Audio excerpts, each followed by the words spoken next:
In this video, I'm going to show you how to clear Safari browser history on your iPhone.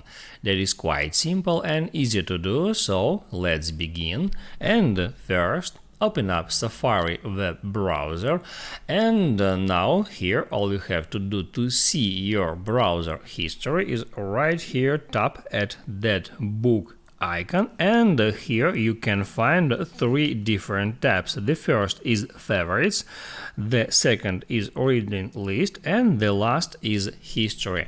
You can expand that page and then you can go through all your Safari search history. And now if you want to clear that history, all you have to do is right here tap at clear, and then all you have to do is select exact period of time. It can be all time, today and yesterday, today, or the last hour.